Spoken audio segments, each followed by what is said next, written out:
We tend to collaborate with other groups for programs and services that can be maintained and sustained within the community. I will say that I'm going to stop here because it's more important about the conversation with our elders and our youth. And we have some fabulous elders with us today who represent the community really well. I guess at this point, I'll turn it over to Ken for Jaku Konbit. Hi, Carl, I text you. Good evening, everyone. I'm glad to be here. Jaku Konbit, we are based out of the Bronson Centre, and our mandate and objective is to provide program and services that serve the need of the African Caribbean community. And so over the last decade, we've been around for that long, almost 20 years, we have developed a number of successful programs that meet the needs of children, youth, adults, and seniors in Ottawa. So we run a very successful tutoring program called Black Star Tutoring. We also have a very successful senior program called Call Me Let's Chat. That's going very strong online, providing a safe space for seniors from the community to come together and to meet and to talk, to socialize, and to stay connected during this difficult time. And we run a number of events. We also, every Saturday, run a African history class that talk about various contributions that people of African descent have made in Canada and to the world. So we are quite active, and one of the goals for Jaku Konbit is to form strategic partnership. So it was a pleasure to be considered to be part of this event. And any more information, you can check out our website, www.jakukonbit.com. That gives you a nice overview of the different programs and services that we offer here in Ottawa.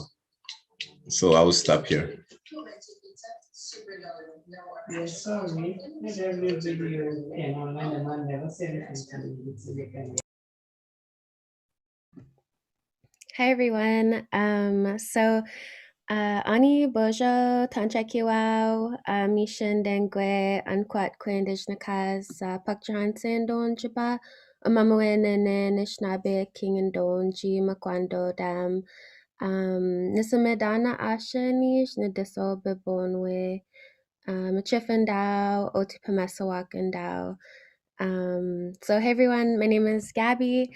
I'm one of the helpers at A7G. We're an Indigenous youth-led and youth-driven nonprofit organization. We've been doing program out of Kateri office for the last 3 years. And so I don't know if any of you have ever been to the Kateri office, but just every Friday night there would be anywhere from 15 to 50 Indigenous youth just packed inside there. And really, like, we just wanted to be together. We didn't have any money or really anything at all. We just had each other and some really good laughs and some smudge and some food. And yeah, we've been there ever since. And just a couple months ago, we took over the office right beside Donna's. And so yeah, it's been really great being at the Bronson Centre the last couple months, and we're happy to be here. Back in the summer of 2020, we began a webinar series called Building Better Relations, where we heard from Afro-Indigenous folks and Black folks about what they were experiencing and how they would like to see their relationship with the Indigenous community improve and be a little bit better. So this is our continued commitment to improving those relations, and just coming together and having some good conversations, sometimes some really tough conversations, but needed conversations. And also there's a lot of laughter involved. And I know that Harmony is over there with the A7G logo in the background and the hat. Harmony's taking notes, and Harmony is really hoping we talk about food also. So with that, I'm gonna pass it over just before we get started, maybe to Alicia, if you wanted to talk a little bit about Bronson Rise. Wow. Hi. I didn't expect you to call me. I don't have anything really prepared, but so my name is Alicia Borisonic, and I am part of the group Bronson Rise, which is a real inclusion by seniors everywhere. So I'm very happy to be part of this. And we did, Kateri did another one that was with the Chinese community. And I'm excited about learning here, and I see some friends there like Joanne and Milka. So thank you for inviting me.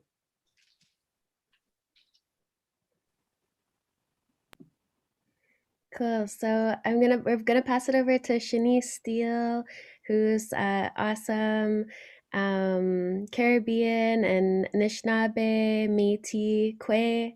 Oh no, I shouldn't assume that. But anyways, Shanice is gonna introduce herself and take it from there. And I think we're gonna have a really great panel tonight. So thanks everyone for joining us. Anin, everyone. Chimi Gwich, A7G, for having me here again. I'm so excited to be a part of this time as a moderator. I've been a past panelist, and I've watched the amazing work A7G has done in the Ottawa community, but also nationally, internationally. There's been so many folks who've been able to be a part of these conversations, and so I think it's been such a beautiful thing to witness. So I'll introduce myself. So ni bonjour bonjour, Shanese Indigenous, and Dobo to go Mishna Bamnang, Jajak and Dodem, Nishnabe Makade Kwe, Toronto Dunjaba, Minwa Nabising Dunjaba, Minwa Red Sky Independent Métis Nation Dunjaba, Debenjigane Nakuya Potawatomi. So I said my name is Shanese Steele. I'm Afro-Indigenous, so my father is Black and hails from Trinidad, but originally actually from Carriacou, Grenada. Carriacou is a very small island north of Grenada, about 8,000 people, and both my father's mother and father's side of the family come from there and have a deep, rich history of African indigeneity in the Caribbean. My mom is Métis Nipissing or Nabising. And my people have been in the same spot for 33,000 years in the North Bay area. So I come from a rich history, and I think so many of us in this space do as well. I'm currently here in Illinois. I'm visiting with my partner, and I'm on the traditional territory of the Potawatomi people.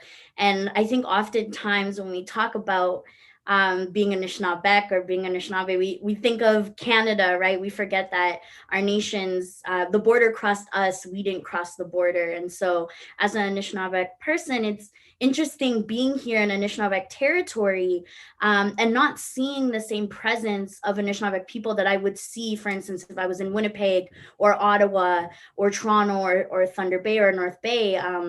It's a little bit more hidden here, but if you look close enough, you can find it. And I think we find that in any place that we are, those remnants of Indigenous people on these lands and those connections. There's a very strong Black community here, African-American community here. And so I oftentimes think whenever I'm in a new space, what kind of relationships existed between Black folks, Black Indigenous folks, and Indigenous folks to these territories, right? Which stories are we not hearing? Which narratives are not being told? Which is why spaces like these and conversations like these are so very important. So I've said enough about myself. I want to now introduce our amazing panelists tonight. I'm super excited for these conversations. So what I'm going to do is I will introduce the person's name, allow them to come up on the screen. If Gabby, you can highlight folks for us, or Harmony, whoever's working the Zoom. And I'll allow folks to introduce themselves in the way that they see fit for themselves. So up first, I'd like to introduce Gloria Anderson.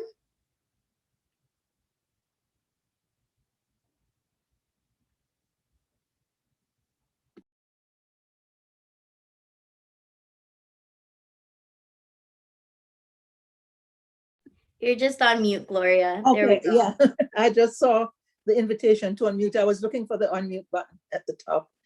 Yeah, so yeah, I'm Gloria Anderson. I'm originally from Jamaica, where I was born, but I've spent most of my life out of Jamaica.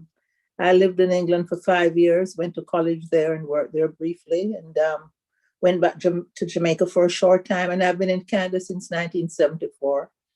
And I worked as a librarian. My last 18 years were with the federal government in the Labor Relations Department. And of course, I'm retired now. Thank you very much, Gloria. Up next, I'd like to invite June Gervin. If you'd like to introduce yourself.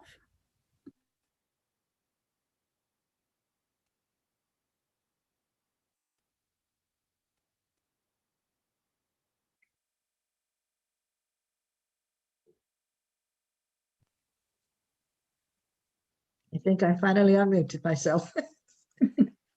So I'm June. I call myself a victorious child of the Middle Passage. I was born, raised, married in Jamaica, and I came of age and into motherhood in Canada. I'm from Jamaica, the home of the Taino people, and the region that is first associated with Christopher Columbus and the doctrine of discovery. So all of those things shape me.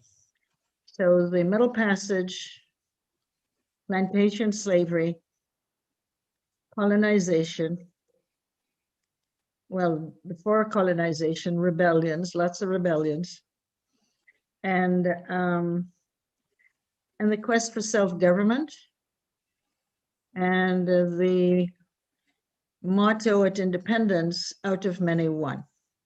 And that's to reconcile all of the people who came, the enslavers, the enslaved, and others. I have 3 children. I have a center, which is called the Dinkinesh Education Center. Every child is sacred is the theme. Jinakira is the contraction of my children's names, Julian, Nicola, and Kirsten. Dinkinesh is an Amharic word, which means thou art splendid, wonderful. And it's the honorific that the Ethiopians give to the first known humanoid fossils that were found in the Hadar Valley. So all of that, it means, and with every child it's sacred, it all means we're all sacred children. We all have the potential for wonder and splendor.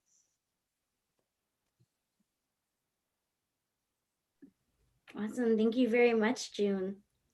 Up next, I would like to invite Carmen Jones.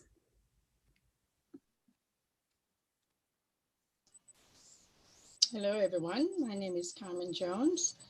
I'm currently in Canada for the past 42 years, originally from Jamaica, and I'm now retired from the Bank of Canada. I became involved in Jaku Konbit by devoting my time and doing the community gardens that we do have every year.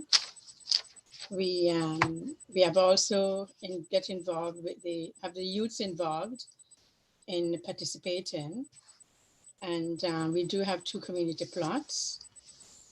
This is an area where I put a lot of effort into it, and you know, as they say, you eat what you grow. We plant quite a number of vegetables every year. From carrot to lettuce, tomatoes, zucchini, squash, peas, corn, callaloo, cauliflower. And this does take up, you know, a lot of time, preparation, but you do enjoy it in the end. I devote myself to 5 to 6 days a week doing such chores, and I enjoy it immensely. When we do have a reaping time, which is about August, September, we tend to give quite a bit to the community in regards to family and friends. And when the students are helping us, we guide them along in regarding telling them what the necessary, produce is for the health benefits of each produce, sorry, and the importance of gardening and the benefits of all the vegetables. But, this is something I have a great passion with, and I'll do whatever I can each year to help Jaku and devote myself doing it immensely. Thanks. Thank you, Carmen. You're quite welcome. Up next, I'd like to invite Melka Kerfasher, please.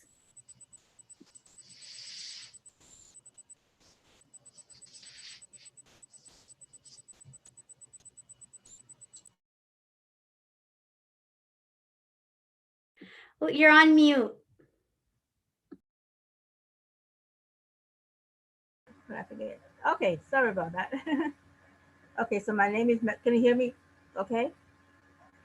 My name is Melka Kerfasher, and I was born in Jamaica. I grew up in Britain, and I'm in Canada for the last 40 years or so. I do a lot of community volunteering.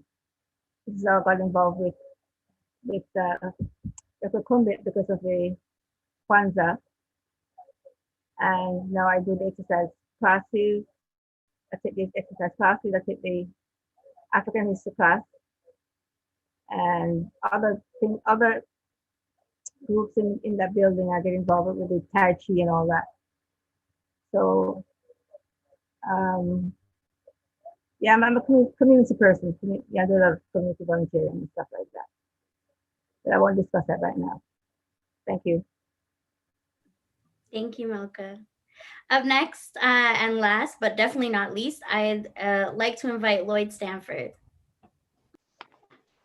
Well, thank you very much for this honor and privilege. I'm going to follow your guideline here and just tell you where I'm from and that sort of thing. And then later on, I assume you're going to ask me about building community relationships. And that's when I will talk about the kinds of community things that I have been engaged in over time. I can tell you when I was born because it makes it simpler for everybody. And where. I was born in the Lying-in Hospital in Kingston, Jamaica on the 5th of June, 1933. And I can tell you that I got all of my education from kindergarten through infant school and all that sort of thing, right up to university at the what was then the University College of the West Indies. It's all this in Jamaica. I was fortunate enough to get the offer of a scholarship to come to Carleton University. So I came and took up that in the fall of 1959. So that began my Canadian journey before maybe your grandfather was born. So that gives you some idea of where I'm coming from. And I can tell you that I found Canada so welcoming in many regards that I stayed on longer than originally planned. And that involves my doing a second bit of qualification in graduate work. And I continued some of this on a Skelton Clark Fellowship to go on to Queen's University in Kingston, Ontario. So from one Kingston to the other, by route of Ottawa. The association with Carleton and the community, starts with this kind of background, this network between Kingston, Jamaica, and of course Ottawa and Kingston, Ontario, and all that flows from that. So I'll just stop there so that we can get on to your other section on building community relationships. And I can tell you, though, en passant, that the thing that I've found most interesting in all this is that you don't even get to start with being settled in this community as an immigrant unless you get support, and you get with luck you meet people who are welcoming. And so I can later on tell you about some of this kind of welcome, if that time allows. And some of it, in fact, took place not too far from the Bronson Centre, because a lot turns around Powell Avenue in the Glebe, Powell and Clemo and so on. So we'll come back to all that sort of thing.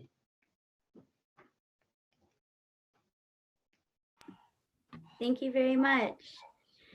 So we've all had this beautiful introduction from all of our panelists. For me, this is such a beautiful moment because I feel oftentimes, especially in the Black community, we don't get to see this enough. Like, are these conversations between generations? Whenever we talk about elders, oftentimes it's to a lot of people, it's regulated to, you know, First Nation, Métis, and Inuit folks. And we don't talk enough about that relationship with elders and youth in the Black community. And so for me, this is especially special for me, also being of Caribbean descent and hearing the stories from folks and journeys here. So my first question, and we'll start with you, Lloyd, as you're up here. You talked a bit about it, but would you briefly share your journey with the youth and those of us who are here, and talk a bit about those challenges and successes that you had through that journey? Well, my contact with the youth, of course, starts at Carleton, because I came up as an older student. I had worked in the civil service in Jamaica, and I came on leave from the government of Jamaica. So that you're immediately surrounded by persons sometimes 10 years or so younger than you are. It starts with that. It starts with the clubs and societies on campus, you know, the debating society, the French club, and so on.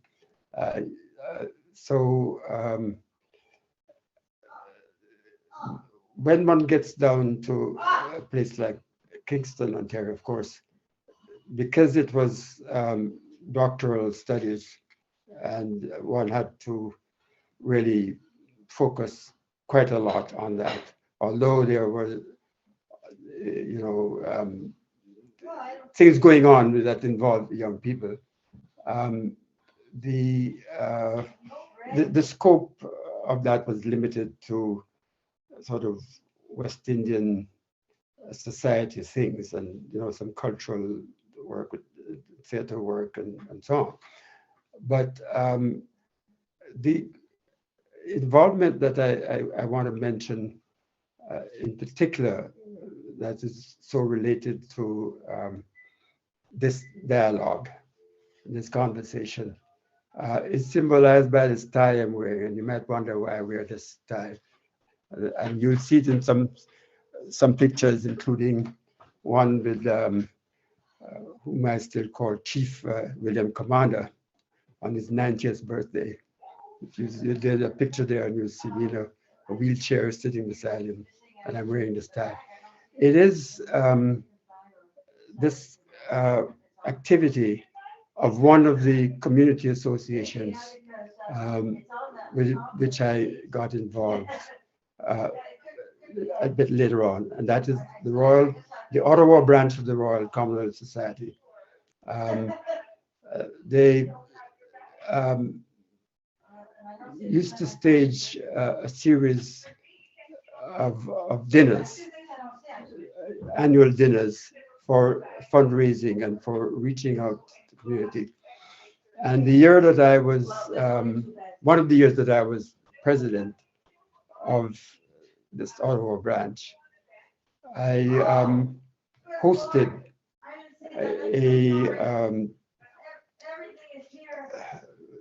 the particular dinner. It was just at the time when the government of Canada was having conversations with, if you like, the Aboriginal nations. Former Prime Minister Joe Clark was in fact then serving as sort of, I think he was foreign Minister of External Affairs or something, but was in a particular conversation with Ovid Mercredi, the Chief of the Assembly of Nations. And by chance, prior to our knowing about that particular sort of in-camera conversation that they would be having about, you know, constitutional matters, we had been lucky enough to get Ovid Mercredi as the guest speaker for that dinner. And in the making the arrangements for that dinner, incidentally, I got educated as to the proper procedure in dealing with not only the youth, but the rest of the community. And so we got introduced to the notion of the round table and so on. And of course, we were delighted. And I had the privilege of sitting at the round table with Mr. Mercredi. And of course, we had invited, on the good suggestion from a lady called Anne Pennington, who had coached us on all this thing, sensitivity of everything, and made various arrangements for us, that Chief William Commander would do the prayer. And of course, the prayer and the blessing. And I can tell you about the long story of the long prayer and all that, but the astute political initiative that Mr. Mercredi took on that occasion to, in a sense, tell the international community about what had just transpired, because, as you know, the talks failed at that time. But the interest and connection with the Aboriginal community and the youth was fostered through another initiative of the Royal Commonwealth Society, Ottawa branch at the time, and which still goes on. It's now called the Youth Forum. And in that, from the very beginning, because it was a thing designed to increase the membership of the association by approaching the youth first, and of course through the schools and so on. So I can tell you that to this day, the jewel in the crown, so to speak, to use that imagery, of the Ottawa branch, and eventually for the whole society across the country. And now I get they've sort of adopted and that sort of thing in the UK and elsewhere in the Commonwealth, is that youth forum. So our engagement, it was always a great pleasure for me and others. And we'd have people like Flora MacDonald, when she was, the Foreign Secretary, she would come and speak to them and so on. So we we had, I got educated in the way of that dialogue with the youth, and really enjoyed it. It's a thing that one of the highlights for them for the whole week that these young people would come from all over the country, including from up north. They would come from very, very far, because we're talking about your segment, if you like, of the Aboriginal peoples, but I'm very conscious of the circumpolar aspect and the polar aspect. They would come down and be involved. And it's when they would have their mock heads of government meeting. And they brought it to a high point in one of those years, I think it was 91, when they actually, it was the time of the South African problem, and Margaret Thatcher and so on, and the negotiating. And the young people drafted a resolution that was actually transmitted to the prime ministers who were meeting to discuss the South African issue. So it's a long way from your thing about just involvement with youth, because of course I get to involve them in another way. I'm one of the co-founders of a thing called a theatre group that we founded called Third World Players.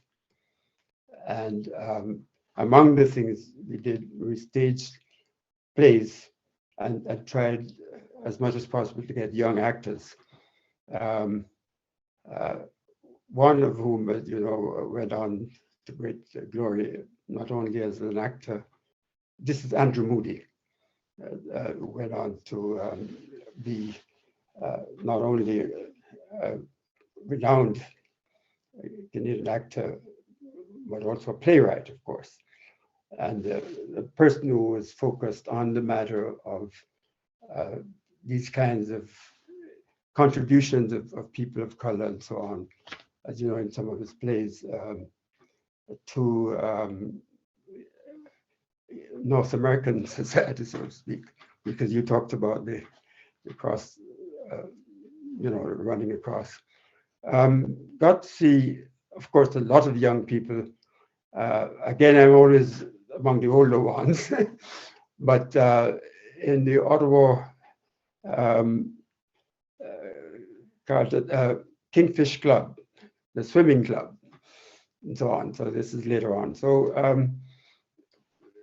there was, of course, the matter, of course, of cricket club.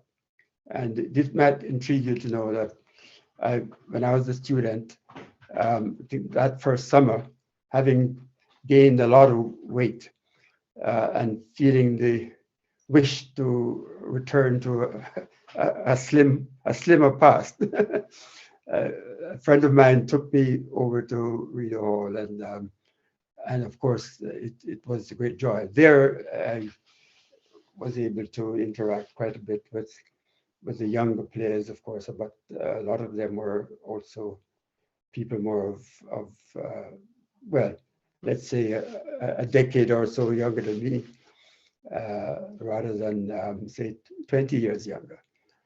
But I think that gives you an idea of, as you say, on the specific matter of the interaction with youth, interaction with the rest of the community.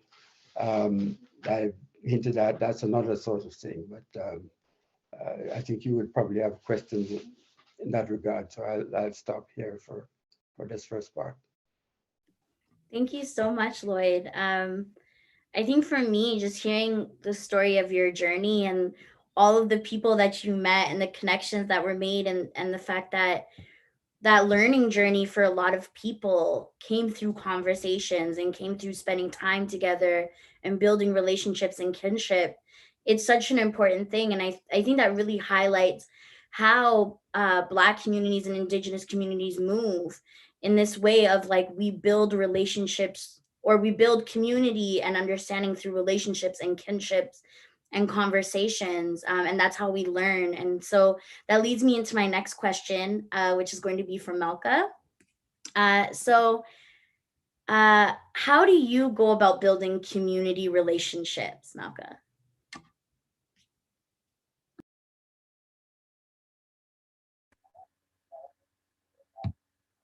I'm an avid volunteer person, and how I got into volunteering was about a year or two after I came to Canada, to Ottawa. I wanted to get involved with community groups. I started off with OCSO, that's Ottawa Culture and Immigrant Services organization. And what they were doing was on a Sunday evening, the women who were doing domestic work would meet at OCSO's office, and they would talk about their week, all the problems they were having with their employers.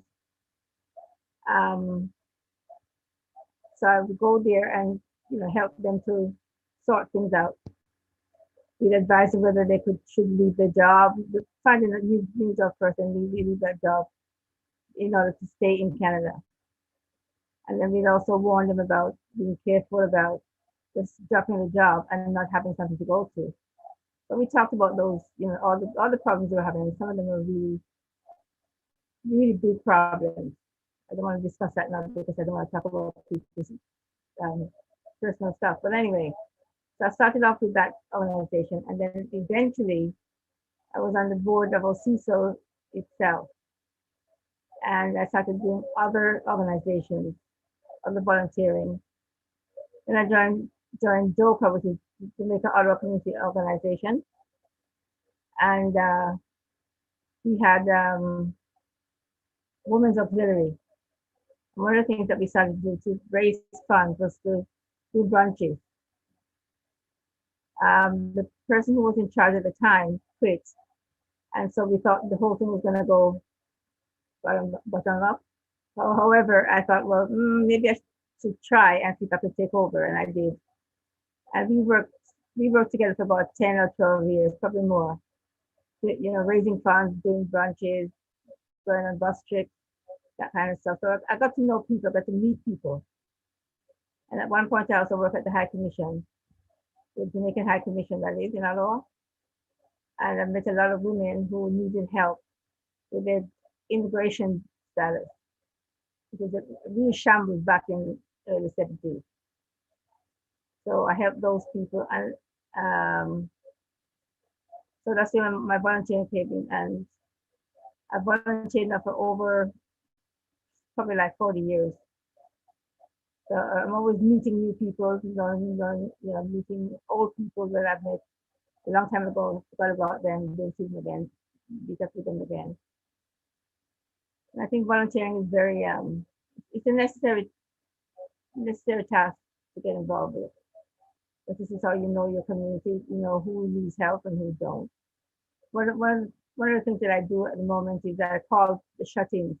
Prior to COVID, people were shut-ins at that time, the seniors who couldn't go outside in the winter.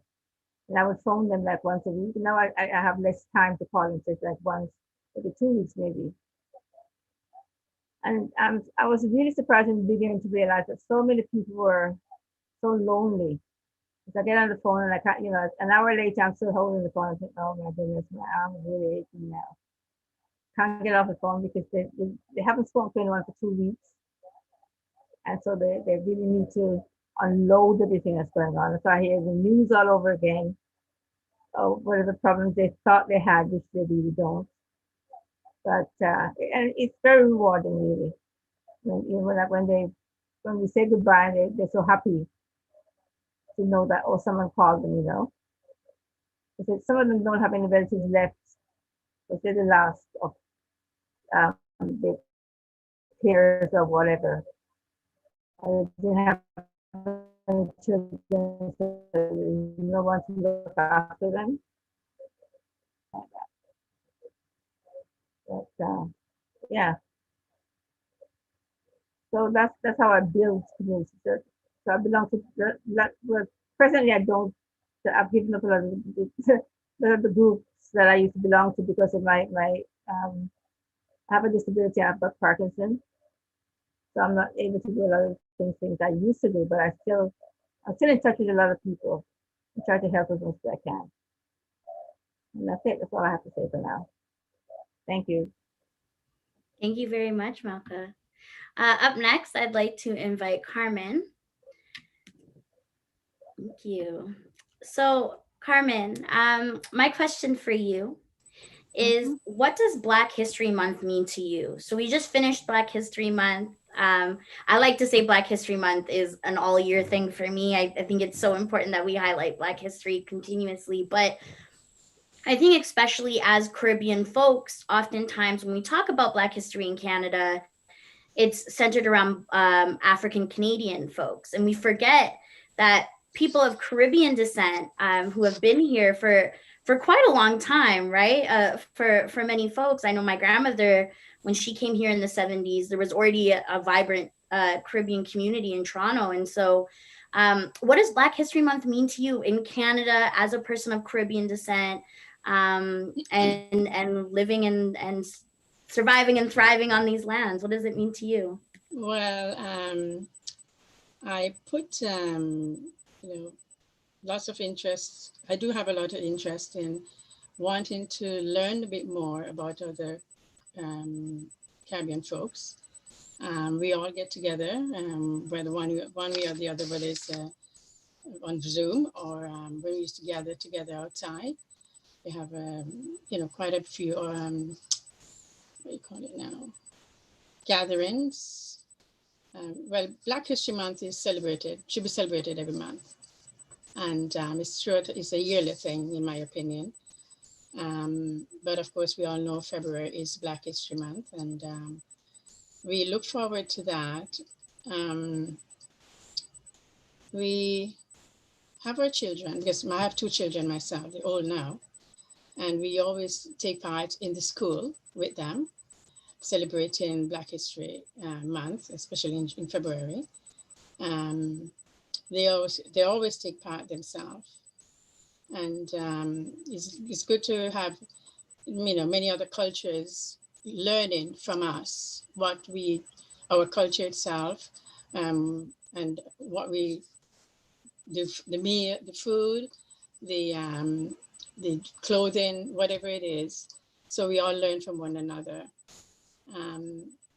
Black history is around, month, of course, celebrated every year. And, many of us do look forward to that.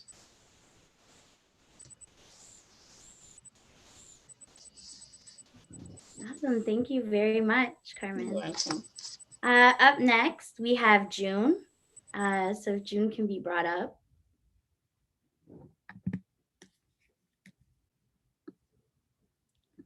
Hello, June. So June, my question for you has a bit to do with the previous question, but in part with another question, because I think it's really important. You touched about being, a child of the Middle Passage and a survivor of that history and of that resilience in the Caribbean. And so I think oftentimes Canada is painted as this, multicultural safe haven for Black folks. I know that's something that's come up often, especially when I'm talking to family back home. And it was something that my grandmother very much held onto when she arrived here, and she had to deal with racism in a different way. Being from Trinidad, she dealt with lateral violence from Indo-Caribbean folks, and classism was a huge thing. But coming to Canada, she was faced with another kind of racism that I don't think she necessarily knew was going to happen, because of the way in which we paint Canada as this safe haven, and it is in some ways. But I wanted to ask you, did you ever have to deal with racism then, and have you dealt with it now in your later years? And how did you deal with it? How were you able to move through that? Especially with the contributions that Afro-Caribbean folks, Black Caribbean folks in general were having to Canadian society. So yeah, that's my question for you. Well, That's a big question. This is a very loaded question. I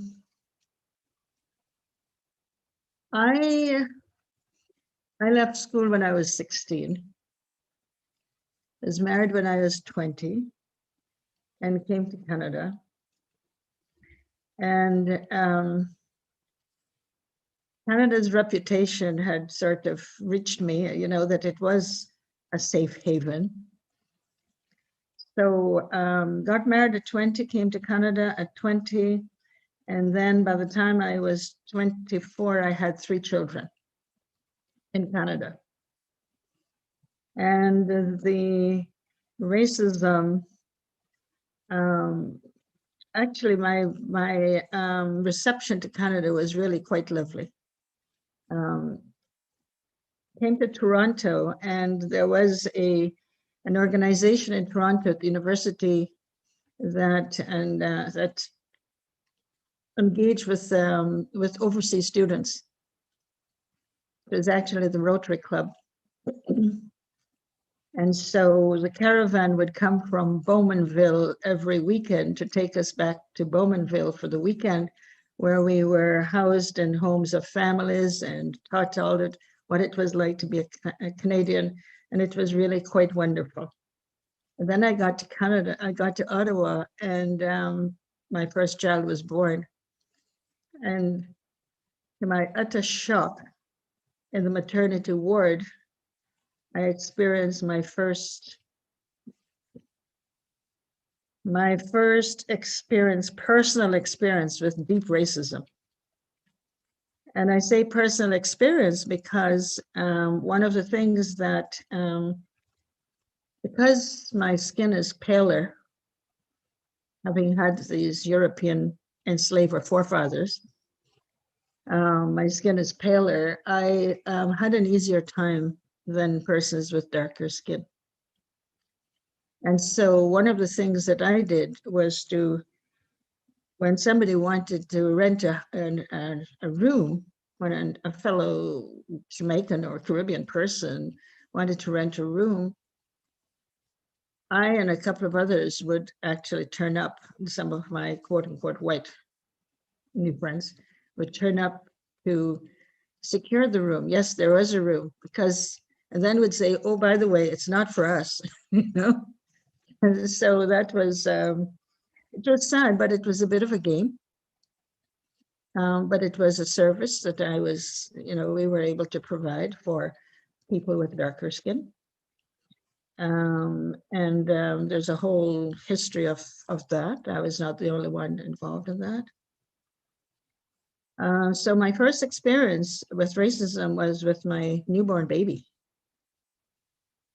And being in Ottawa with no family, no friends, no community, I was pretty well on my own and actually over my head.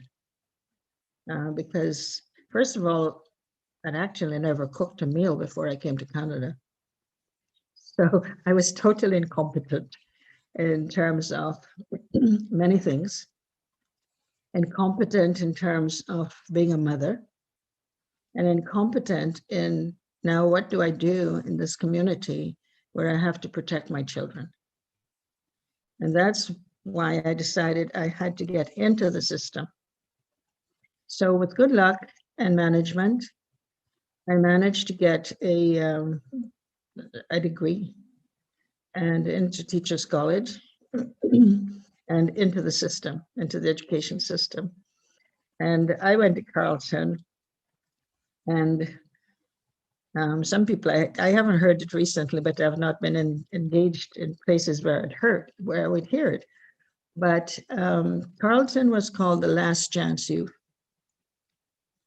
because they would take students who were not, A students. For me, Carleton was my only chance youth. It wasn't just the last chance, it was the only chance. And so it took me 10 years to get a degree because I had to figure out how to, one course at a time, maybe 2 in the summer. But the way I took my courses was I could get childcare between 4 and 7 o'clock on Thursdays. So then I would check what courses were being offered at that time. And that's the course I'd take, which meant that sometimes I was taking a third-year course when I hadn't even taken the first-year prerequisite. Throughout that time, and then I managed to get into Teachers College. And so then I had to deal with the school system. It was dealing with false science and mythologies about people of African descent. And so one of the critical things that happened is that in the school where two of my children were, the principal had done Anthropology 101. And Anthropology 101 is where the false science was happening. And so there was a man named Davenport who was studying mixed children of African mothers and European fathers in Jamaica. That's the definition of slavery. And so the children, called mulattoes, were by definition not very bright, because the African mother, because it had to do with measurements of heads, and the African mother had a narrow pelvis to give birth to a small-headed child. But the European had a bigger head, it was a bigger brain.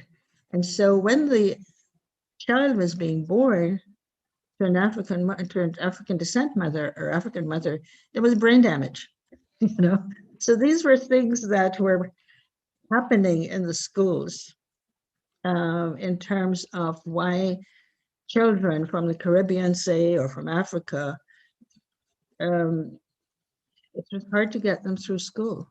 I mean, we might talk about that as racism, but basically they were just human rights violations. So, I got myself involved in the school, not just the community, but in the school system. So my first job in the school system was outdoor education, which was really fun. And then my second job was teaching science. And the third job was a special education teacher. And then I got from there to vice principal and so on.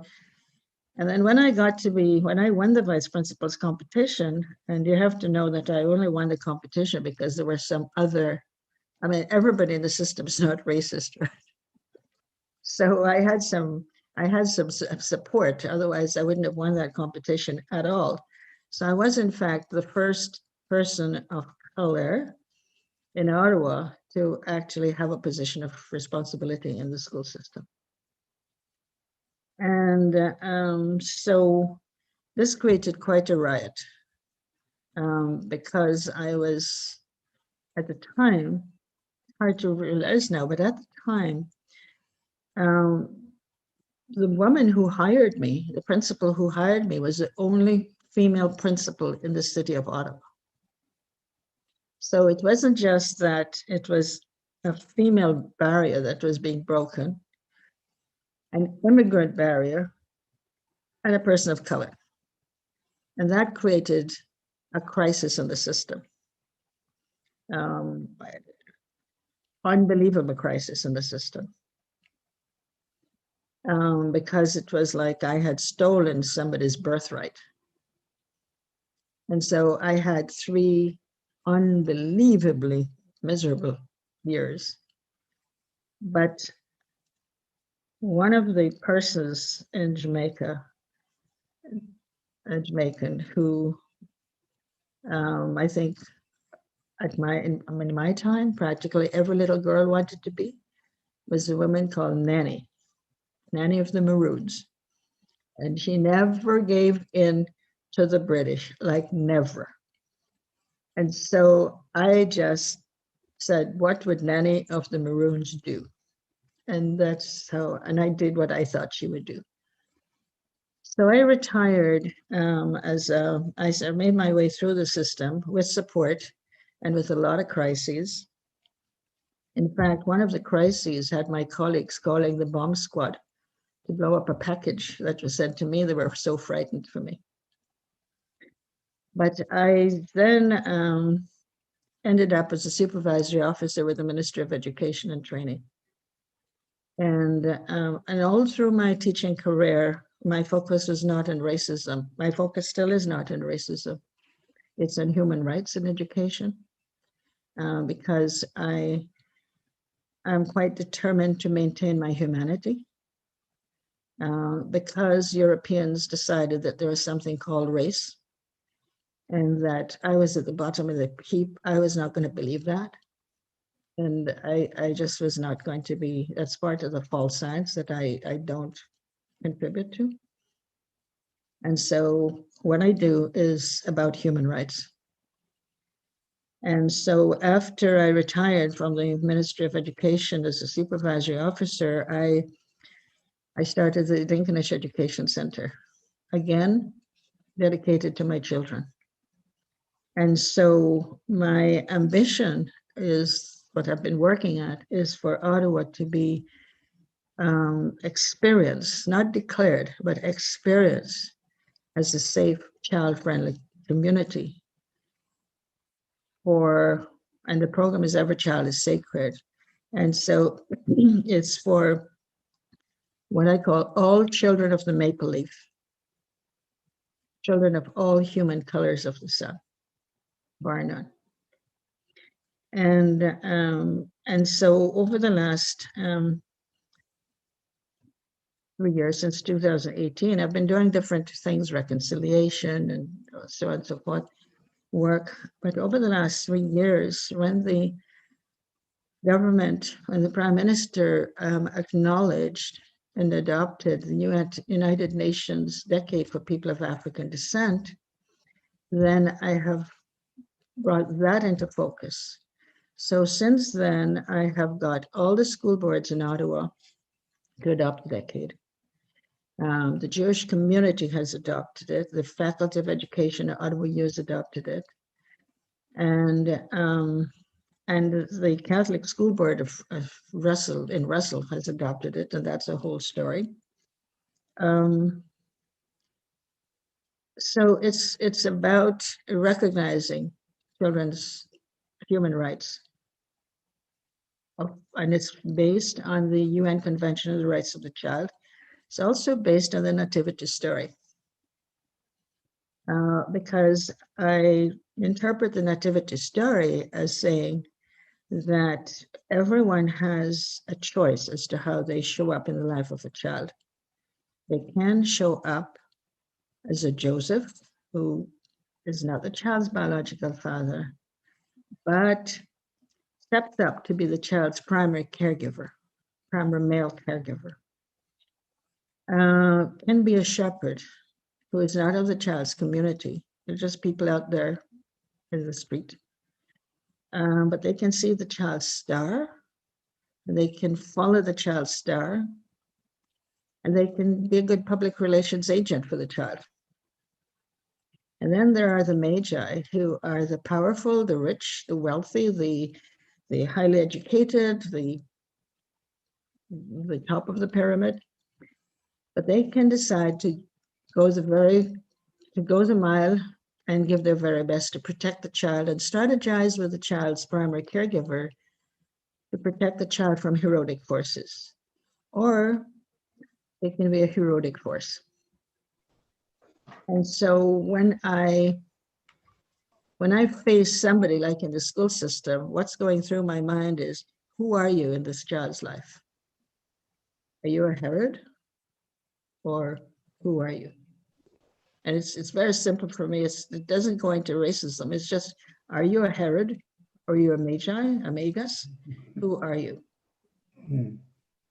And so with and then Christopher Columbus coming into Jamaica, came in with the flag, the European flag, came in with the cross, came in with the Bible, and proceeded to slaughter the people. And at the same time, in Italy, Leonardo da Vinci was painting the iconic picture of the Last Supper focused on Judas. And so I think, no, they didn't bring Jesus, they brought Judas. And so because I have no forefathers who are African during slavery or of African descent. I have no foremothers who are European during slavery. And so my focus then is on my European forefathers who actually were Judas. And on their behalf, I atone so I can pass a different reality to my generations. And then I honor my foremothers because they endured a lot. So those are some of the things that drive the work that I do. And every year I do a plan for my year. And so this year, and I get the mayor to write a proclamation. It really is neat. He writes this proclamation for me every year. So this year, and the other part of it too is that with the United Nations Decade for People of African Descent, I also, it's the United Nations Convention on the Rights of the Child, the Declaration on the Rights of Indigenous People, and the Decade of People of African Descent. Because these were the groups that were dishonored when Columbus came with his doctrine of discovery, which is actually, I call the doctrine of domination. And so this year, my whole year is being focused on collaborative work about self, with kindness, reconciliation, celebration, and legacy, and Ubuntu-themed healing circles with ancestry and family and community for the well-being of generations. And that's sort of what I do. Thank you very much, June. I also drum. I also have for a very long time drummed with some First Nation sisters, the Every Woman's Drum. So I try to keep quite close to my Indigenous sisters. Chimigwich, thank you so much for sharing. I'm trying not to get too emotional because your story is almost parallel to that of my grandmother's. She left Trinidad as a dark-skinned Black woman who could not get a job, and came to Canada, and she couldn't get a room when she first came here, and she had to rely on friends that she had made who were white or lighter skinned to get her a place to live after leaving her children behind in Trinidad. And so that touched a really special place in my heart, because without people like you, my grandmother would not have made it. And so I'm trying not to get emotional, but that was really powerful. And then also being someone who is of mixed ancestry and coming up in the school system. I was born in Milton, Ontario, which is a very white city. I didn't have people to protect me in the way that you protected and created space for so many others. So as a child who didn't have that, I can say that I would be so grateful. And I'm sure there are youth and students that are so grateful for the work that you've done and continue to do. So I just want to say it really touched me. So Chimigwich for that. I'm now going to invite Gloria up for our next question. And so Gloria, my question to you is, there's this assumption that older folks cannot be active in activism, in resilience and resistance of oppression. Oftentimes we think it's just youth who are part of this, and we forget those generational conversations, but also how important our elders are in our activism. I know for me, I was talking to my grandfather about Caravana, and he looked at me and he said, "Why haven't the youth turned it into a protest yet?" He was like, they put these fences up around folks during Caravana in Toronto, and it's almost like Black folks being led through slavery. He was talking about how they took away that freedom. The Caravana that we have now is not the carnival that we have back home, and he talks about that. And I remember sitting there being like, damn, my grandpa's radical. Like I had also bought into that belief that older folks weren't as radical as I was. And my grandfather was sitting there schooling me about what protests could be and how I could advocate for myself as a Black Caribbean person. So I want to ask you, how do you stay active and engaged as a senior, as someone seen as a senior in activism? Okay, so yeah, and I have to first tell June how very wise I found her words. I was very impressed. So when I read the question that was sent to me, I was thinking of physical activity or just being out there in the community. I wasn't really thinking of activism. So I have to give it some thought. But I am very involved in my church, and I'm very fortunate that my minister has emphasized social justice to us all the time. And so I do have some physical limitations, but nonetheless, whenever there is, we're going to be gathered at I'm trying to think of the name of the monument by City Hall, that human rights, I guess it is. Yes. So whenever there's a gathering there, to protest a cause, I go there and I get involved. Sometimes it's a matter of writing letters. Sometimes we're invited after church to stay behind and send letters to protest a certain cause. For example, when Abdi, I can never get his full name right, but the man who was murdered by the police with a mental health problem. And so we all decided to send letters to the family just to show our support. We're with you. We're grieving with you. Things like that. And also, as I say, most of it is through my church under the guidance of our minister. But we have, like after church, there'll be a walk to raise the awareness of lack of water in certain African countries. So, there are many ways to be involved, even if you're not out there. Of course, with COVID last year and decline in my physical ability, I, for example, I wasn't able to go downtown when the protest took place.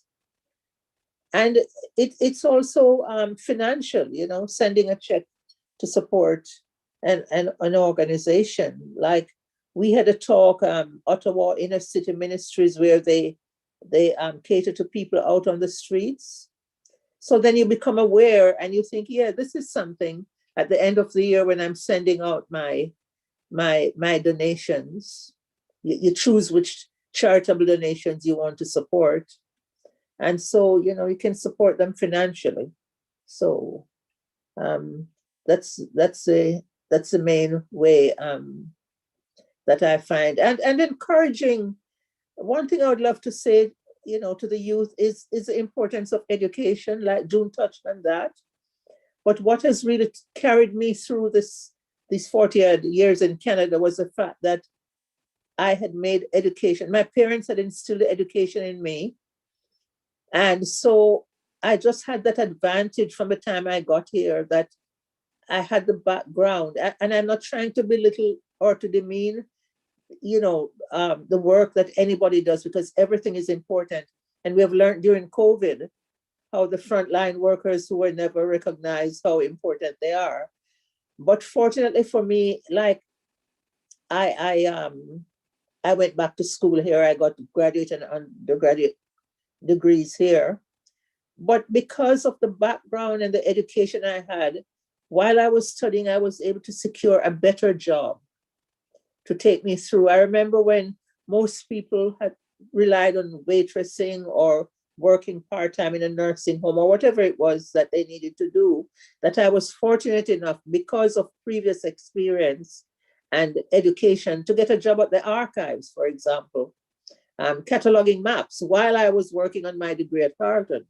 You know, so I would be getting maybe twice them at that time, maybe $15, $18 per hour, you know, when other people were maybe making $6 or $8 per hour. So it's a matter too of just setting the example and letting people know that whatever happens, let your education come first. You might be good at sports, you might like sports, but that's only going to last for so long.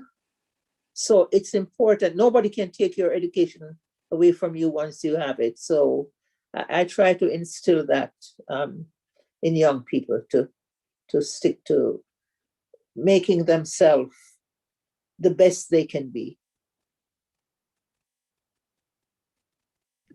Thank you so much, Gloria, for those words. I will say that's a theme. My grandmother very much has always been education first. She talks about how coming here to Canada gave her the opportunity to create space and to give opportunities to my father and myself for that access to education, a different kind of education that she didn't necessarily have when she was younger. So I really appreciate those words. Yeah, and I'm not trying to say that everybody has to have a university degree, but whatever your is your chosen role, you know, whether you're going to be a chef or whatever, to be the best you can be and learn as much as you can about your chosen calling.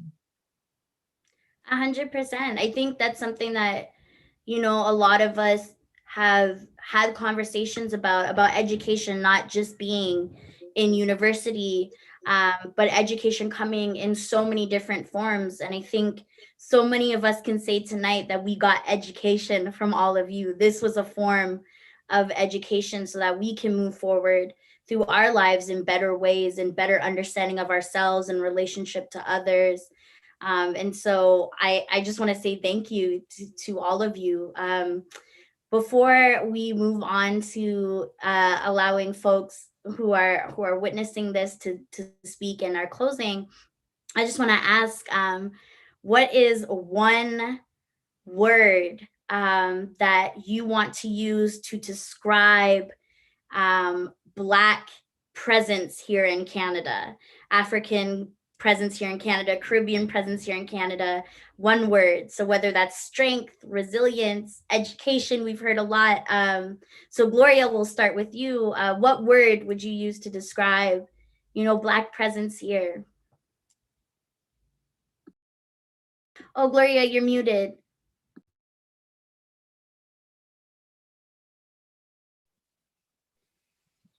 Yeah, I'm wavering between strength and resilience, but I would say resilience, because no matter what life throws at us, we bounce back. So resilience. Thank you. June, what about you? Oh my goodness.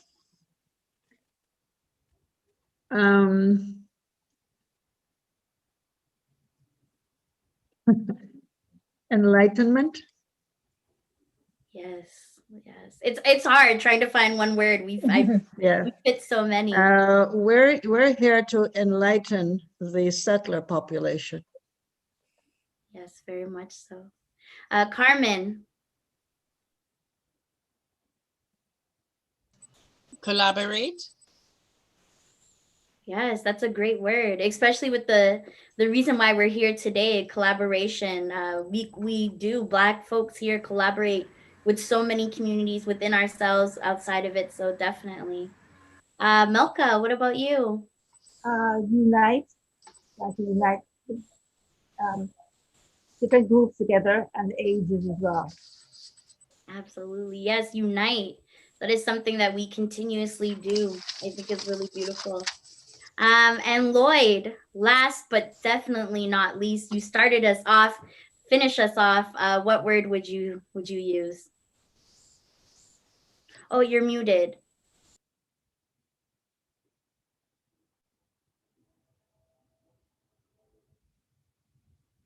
Oh, you're still muted, Lloyd.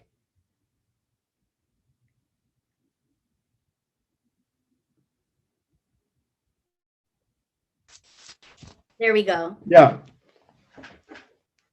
I would say contribution.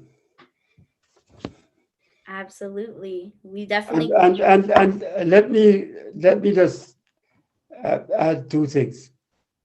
One, on the matter of education, one of the great contributors to education, at least in the province of Ontario, was mentioned in a memorial service the other evening, and that is the late Joyce Braithwaite, wife of Dr. Carlton Braithwaite, himself also an educator. The other point I want to make, since you had asked a question about racism in the country and so on, there was an initiative. How some of us dealt with this is that we gathered the information, all the anecdotes and so on we're getting, and we got an opportunity when the government of Canada set up a parliamentary committee to look at the position or the participation of visible minorities in Canadian society. And so we encouraged them to have holdings across the country and so on, hearings. And I just want to tell you that the experience of people, especially in the public service, but elsewhere across the system, was encapsulated in the publication Equality Now, with which I was associated. So I just want to tell you that, yes, there was a perception, not only in the earlier work regarding what June and others mentioned about Toronto, in the the Pitt report and so on, but all of those activities led eventually to this parliamentary committee of which I speak. And so that is on record with all the recommendations that were in that publication of 1984. So some of us have worked on this. So I just want also to bring in some balance regarding the welcome that some of us had, certainly in the late 50s and early 60s to Canada, is that we got, as I said, help from others, both in the community and in institutions. And I personally was very fortunate to be able to work in an interesting position in the government of Saskatchewan. And I came to Ottawa when they set up the Royal Commission on Bilingualism and Biculturalism, and worked on that, and worked, in fact, on matters related to the public service. So that was focused on another issue, national issue, of the position of French Canadians in Canada. But it's important to know that, and again, speaking very personally, this is part of that welcoming it initially. Certainly, I got a chance to work at the Canada Council, and I helped to encourage the growth of development of some of the, if you like, some of the faculties across the country, especially in the humanities and social sciences. And later on, of course, the really great opportunity to have a responsible position at the Office of the Commissioner of Official Languages, the first commissioner.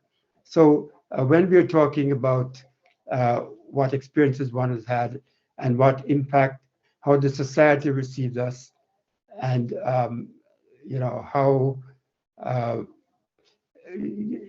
things transpired. I think we want to effect a balance here. A lot of persons came here, they're in Montreal and so on, and flourished. So barriers there have been, and it's been extensively documented about the incidents, of, if you like, impeded progress in the different institutions, both in the public and later on the private sector. So I just wanted to say that one way of dealing with all this, come down from the level of generalities, is to put a sharp focus on where the problems are and try to do something about it. So these reports that I'm talking about led to recommendations, some of which were implemented and led even to structural changes in the government of Canada. So we want to be very sensitive to the fact that various governments, various prime ministers and their ministers have tried to do something about what has been underscored. So activism, you can have the type that you're talking about, walking in the street, but you can also have almost what I would call institutional activism, or focused and targeted. And June and others have been doing very specific things, like the ones that she mentions, at the micro level and to a certain extent, a more collective level. But I'm talking about work at the national level to bring attention to matters, and work that led to some changes. Thank you. Thank you very much, Lloyd, for those last words. And yes, it's very important to acknowledge the work that's been done by so many to create those documents, to bring light to so many things. As someone who's those of us from Caribou call ourselves kayak, but of Grenadian descent, Jean Augustine has always been a hero. She's also an auntie, so it's when I see her, she's a hero, but she also gets on me about, am I going to school? Am I doing everything I need to do? But I will say Jean Augustine has always been a huge hero for me and the Grenadian community here in Canada. So I definitely understand that. Well, she was in on those early conversations, and later on, she had a responsibility to help to put the focus on the follow-up to that report that I'm talking about. In fact, I first met her at the tabling of that report in '84, and she was invited to talk about some other matters, I think related to Harambee and so on, and so we had this initial contact, and of course she can tell you about other things that happened later on. I won't talk about the labor force board issues and so on, but she, yes, so I salute her as we speak. Yes, absolutely. I will say that so many of you have paved the way for a lot of us. And I can say personally that I'm very thankful for everything that all of you have done and continue to do. I'd now like to invite some of the youth to speak. So first, I'm going to ask Harmony if you'd like to, reflect on this panel or give any words if you'd like to. Yeah, definitely. I think I'm just gonna say wonder, and I'm getting hungry. 100%. It's so weird being on these Zoom calls because we know these conversations usually would be had in community around food. I don't know a Caribbean gathering that does not have food. So I definitely understand it. So I get you. And same with being Indigenous, Anishinaabe to these lands. There's always food for us to have. So I highly understand you on that one. I'd like to invite Jordan next to speak. Tanshi, everyone. Yeah, I'll just say that I'm really grateful for everything that was shared tonight. I think everyone who shared had some really important truths and some really valuable knowledge. Miigwech and Marcy for your time and for being here tonight. Yeah, thank you. Thank you so much, Jordan. Next, on Jenny.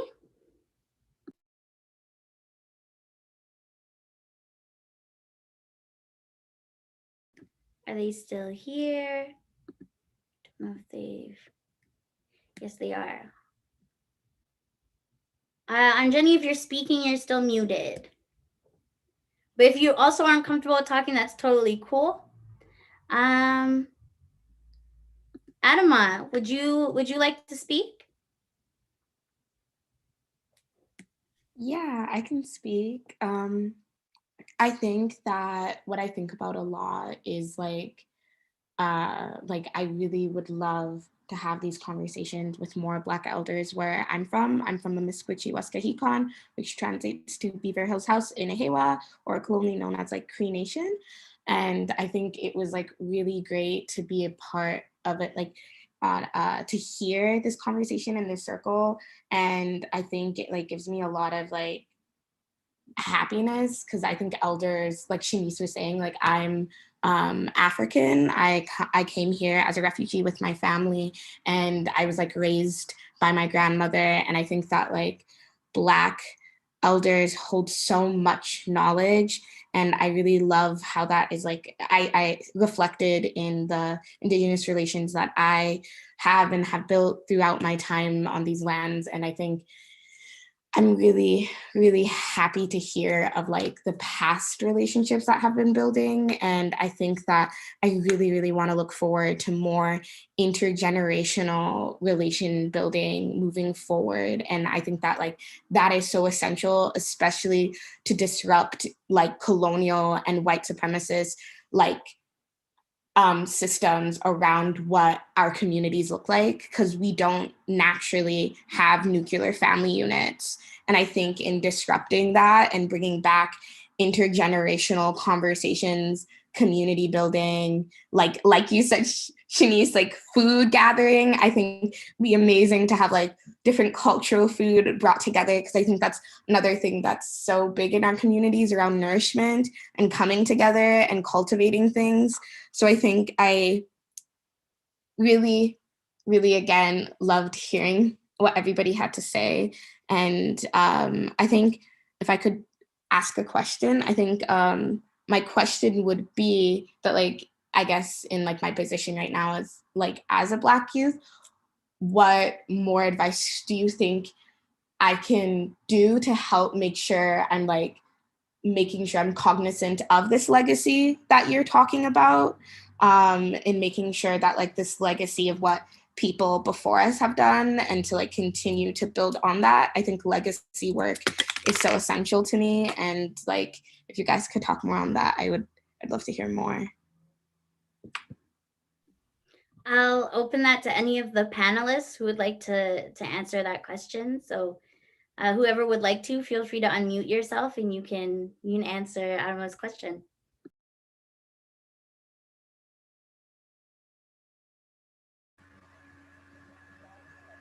Jaku Konbit has a program for youth on African history. And I'm not sure how often this is done right now, but that's something to get involved with. So check Jaku Konbit. They have a lot of things to do to help her out. Jaku Konbit? Yeah, I can mention a little bit about that's a great program. It's for the month of March. It's a discussion they're having. The month of March is known as Black Future Month. So it's just a time for the community to have a conversation and discussion about how they envision the community moving forward, and what can we do in terms of pooling our skill and our resources to contribute to make and to build a more vibrant community for our children, our youth, and for our seniors. So they're having a discussion for the month of March. In April, they will be resuming the African history class, and it goes in different series, usually about 8 weeks long or 2 months. And there are different topics that Professor Clyde Ledbetter, he's a gentleman, the young professor who gave this presentation.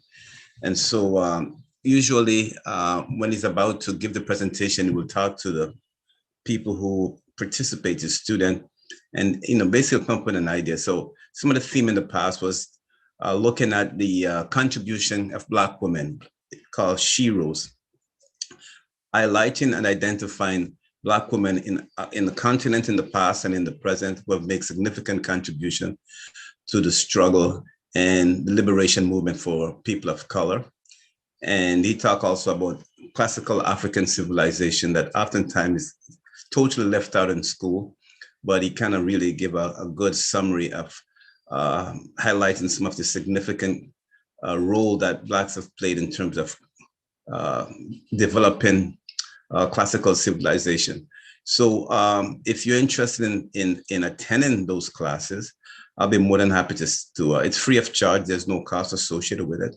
I can send you the link, and for sure you can just check it. You can log on and see if that's something that will inspire you. I'm sure you will learn quite a bit from these lectures. Thank you. May I just say too that as a follow-up to some of what I was talking about, you might find it interesting to go and look at some of these reports, especially, even the B&B Commission one had a section about the contribution of the various so-called other ethnic groups. And somebody like late Professor Daniel Hill, not the son who also writes, and it has been writing in the Globe and Mail about his family, his father, and so on.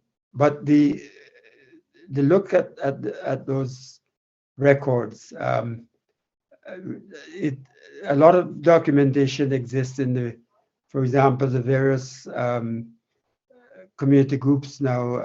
Certainly the Jamaicans have had books on the contribution of various individuals.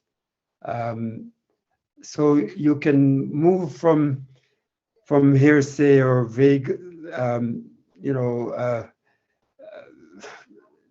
snippets that you might get in conversation to actually look at what is documented and so on. I should also make a plug for something which I'm associated. I mentioned the radio program earlier on.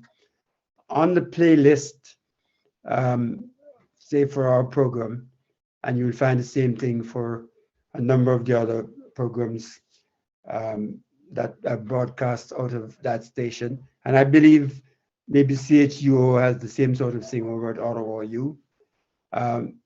You can find these podcasts of quite informative programs of the past, and especially cultural things to do with writers and so on. So, for example, there was a series that I did some years back regarding the contribution of a group of persons who got together to focus on the Black presence in literature, and especially work written by outstanding Black authors, including some of our Nobel Prize winners and so on. So there's a whole set of things. So you can mine some of the records in that way. And of course, being of that sort of age and stage, I would also encourage the sort of thing that we're doing now is to have some conversations with some of us before we move on. Because, anyhow, thank you. Thank you very much, Lloyd. Yeah, and I will definitely recommend generational talks. I think are super important. I mean, Adamo, you've heard me talk before. I'm very big. I say it every single time. Talk to your aunties and uncles and grandparents. Read articles with them. Unpack how they feel about things. But that's just my little 2 cents. But like I said, I'm sure you've heard me say it 1,000 times. So that being said, I want to say thank you to everyone who's spoken and shared I'm now going to pass it to our organizers of the night, and then we'll end with Donna. But first, Joanne, would you like to say some last words? I would have to say this has been a very enlightening evening, even for myself. There are things that I heard that I have not heard before. I think it would be great to have another conversation with the youth at a bigger scale. I think there's so much more that we can learn from each other, but I would also like to hear more from the youth themselves, how they would like the elders in the community to assist them and what they'd like to know. So I think that's another conversation we can have. Thank you so much to Kateri Native Ministry. Thank you, Donna. Thank you, ladies who helped out. Shanice, I really like your t-shirt. Anyways, that's all I have to say for the evening. Thank you. Thank you so much. I will send the name. I can't remember the name of the person who sells these shirts. They're an Indigenous person. But yeah, they have some really amazing things. I love their stuff. So I was like, let me rock this No Cops, No Settlers shirt during a generational talk about resistance. Finish, may I? Yeah, go ahead, June. Yeah, just an answer to your question about the legacy. In Lord of the Rings, Gandalf turns to Frodo and says, all you have to do is to decide what to do with the time given. So I like that quote because it puts the onus on us to find out what we can do, not what somebody else has done, because we're in our own time and our own space, but each of us can do something. And the necklace I'm wearing is the Sankofa bird. I don't know if you can see it. That's the bird that is moving forward by looking backward. And it essentially means you have to know where you're coming from in order to decide where you're going. And so all of this, the reading and the knowledge of where we're coming from as a people, I think that is really the foundation so that we can know where we are going. And just one last thing in the same vein, the mantra that I say to myself is, I have inherited the past.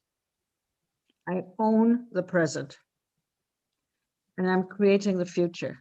So every single day, I own that day. And I cannot rely on someone else for what I'm going to do. That's on me. And so it is, what is our purpose every day? And in terms of our community, with the United Nations Decade for People of African Descent, and with the United Nations Declaration on the People of Indigenous People, what are we doing about it? What are we doing every single day? Thank you. Wow, thank you so much for those powerful words. Definitely going to sit with those. So that being said, I'll pass it now to A7G to say some words, and then we'll get Donna to close us off. Thanks, everyone. Thanks for sharing all your wisdom with us tonight. June, it's always awesome to see you. June's I consider June one of my mentors. So June's always coming out to Indigenous events, well, before COVID. And she'd always just be hanging out with the youth and dropping knowledge. And I just always remember June talking about something really cool, and just a bunch of us are in a circle around her listening. So yeah, June, so awesome to see you. Sarah too, I see you in the comments. Sarah's just a really awesome auntie in the community too. And I feel like we could have this conversation for so long. It's really nice to hear also from Carmen about the gardening. I'm not sure if Donna told you, but A7G, we're actually starting a garden. And so it'd be really cool to learn more about your tips and techniques. Yeah. Yeah. Nice. Yeah, we got a bunch of seeds ready to go. And the idea of our garden is that it's going to come back to our marketplace. And so that from there, it'll be shared with the community. Good. Yeah. I'm happy to do that. Nice. That's so awesome. And then Lloyd, it was so great to hear about some of those stories and dropping names like Ovid McCurdy and you know, those names are names that Indigenous youth learn about in university today. You know, those names really paved the way for a lot of just really good work that still needs to happen and continues to happen. So thanks for giving us those topics. And Melka, it was so nice to hear about like what I call peer-to-peer support that you do. And I feel like we do that kind of naturally also, and just taking care of like our peers and our elders. And yeah, it was really nice. And Gloria, it was great to hear from you as well. And it's really cool to hear about your experience as a librarian and just about taking care of community and yourself. So thanks so much, everyone. Thanks to Donna for being here. Thanks to Shanese for hosting us, and Bronson Rise, Jaku Konbit, and Flow Seniors. Thank you. Look forward to seeing you all again soon. Sure, thanks. Chimigwech A7G. Before folks run off, I'd just like to ask Donna to close us out. So yeah, Donna, I'll pass it to you. Okay. So everything's been said, what I wanted to say, but I just want to acknowledge that this kind of gathering is needed. More of them are needed because there's so much we can talk about. I think we just skimmed the first surface, I really do. So let's plan for another one. I just want to say, Chimigwech Mnido Kinekeko and Mishan. Miigwech for this beautiful day, and thank you for the sun that rose this morning to remind us that we can start new today. And when the sun went down tonight, we know that everything, it's time to rest. Miigwech for the elders that hold the wisdom and all of their journeys and everything that makes up their parts of themselves that our true wisdom. And thank you for the wisdom of the youth, because they are our future leaders. They are the ones that are going to carry us. So miigwech for that. And thank you, everyone. And it was a real honor to be with you tonight. And I hope that you enjoyed our time together. Miigwech. Thank you. Thank you. Miigwech. Good night, everyone. And I hope you have a good rest of your evening. Have a good night. Thank you.